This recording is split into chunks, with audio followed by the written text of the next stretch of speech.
Good morning, bird brains, and welcome back to another episode. Today I'm going to kind of take you around the property and give you an update as to what the hell's been going on, and also try out this new camera. So let's get into it.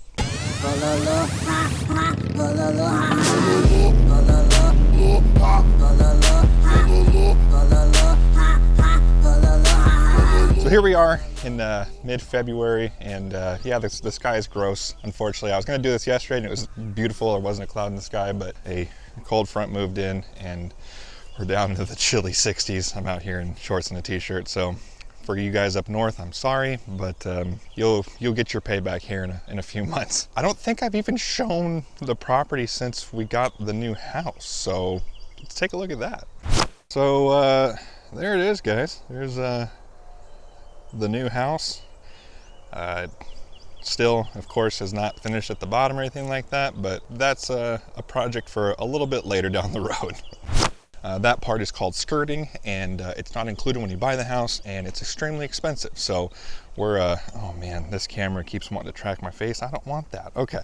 We're kind of focused on getting the garage done first, and then we'll focus on getting stuff around the house done.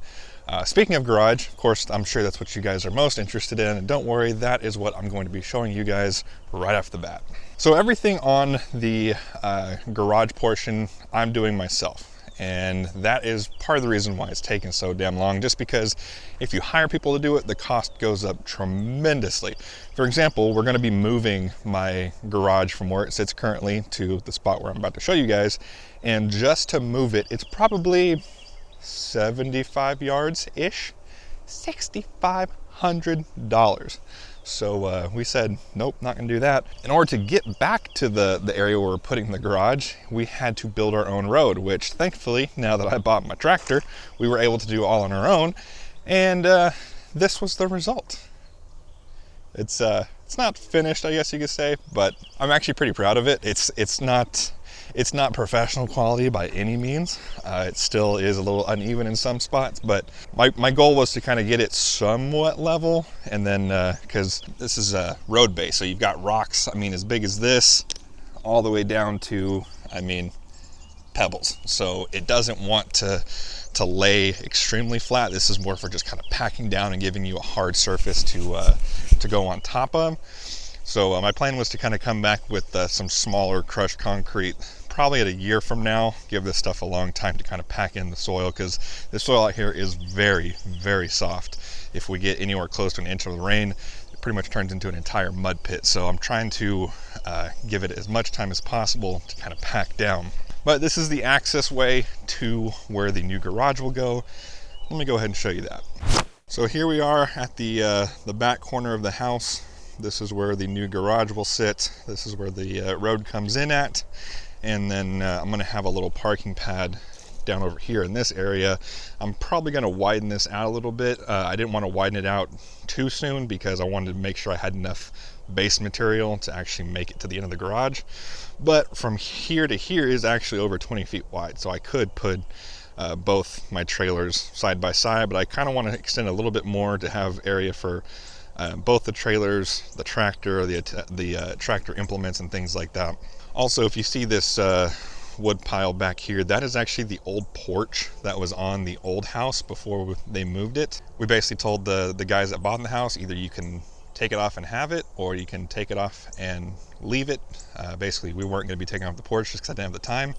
And they basically just cut it up into as many pieces as they could to make it as easy for them, which has just left me with a pile of what looks like garbage, but it's actually really good treated lumber. So I'm kind of being a hoarder right now and just kind of letting it sit over there until I have time to actually go in there, break all those pieces apart, because I definitely will be reusing those for some of the projects here.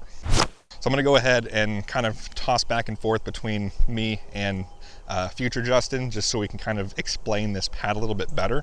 So the area that I'm standing on right now is going to be the outside work area. So this is where I can park my truck or the tractor, stuff like that, if I want to do oil changes, brake changes, things like that. If you see this, where am I pointing at? Right here. Sorry, the screen on this camera is tiny. There's a line somewhere in this general area, and that is the mark for the actual garage portion. So where you see this silver pole, just in front of that, the line runs across here. And then you'll also see maybe another line over towards the edge of that. Actually, I'll just show a picture of what it's going to look like. Basically, I've got a work area in the front, and then I've got a little storage outside work area on the side. The stuff on the side is going to be covered. I'm going to have a roof going over it. I'm going to have my air compressor out here with a little shed built around it, a little dog wash station so we can wash the pups outside, and then also probably put in some of the water filtration system for the water collection system that I'm putting in for like the shop sink and things like that. And then basically the 24 by 40 area in here is going to be the layout for the shop that is currently sitting over there. But before I go and show you that shop and the progress that we've made over there, I kind of want to highlight the back area of this the future backyard per se. Go ahead and throw the 3D model up on it. So as you can see, we're kind of still in the planning processes of how we're going to do our porch. Unfortunately, the way that the roof pitches as well as the height of the doors, we kind of want to have a ramp to be able to get up into the house without any sort of big thresholds. Reason for that being is my parents are getting older. They're in their 60s. They're not in a wheelchair now, and I don't see them being in a wheelchair anytime soon, but I know it's going to happen, and I think it's going to be a lot easier to build the porch around that idea now as opposed to try to make the changes later. So not only that, but taking in groceries and stuff like that. Of course, living in the country, your grocery trips are a lot bigger. We only go to the grocery store maybe once a month, so we have to make a lot bigger purchases and things like that. So having a ramp up into the house is a huge help, because you can just put it in a wagon or something like that and just roll it up into the house. Anyways, that's kind of the idea for the backyard. We have a little shed going in there as well. We call it the she shed guest house thing. Basically, you turn it into a 108 square foot tiny home for when friends and family come and visit. It's going to have basically a bed and a bathroom, and that's pretty much it. So anyways, let's crack this garage open. So I can't exactly remember what this garage looked like the last time we were in here, so I don't know what has already been shown and what has not. I got the dirt bike here, tearing this apart, getting ready to put it up for sale, getting something different. But there used to be a little loft area up in that area. We've taken that down. We've also busted out the, if you can even call this a subfloor. I'll just go ahead and do a slow pan here. So anybody who's a carpenter or works with wood in any form or fashion can just kind of cringe with me to see the workmanship that was put into here. I don't know if this area was put in after by someone else. I mean, it looks a lot better, but there's still a lot of technical faux pas over there.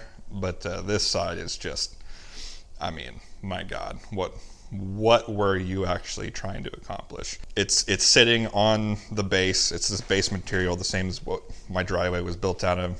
Pretty much every joint just has like a little spacer board put underneath it to make it quote unquote level, and yeah, it did not do what they were hoping it would.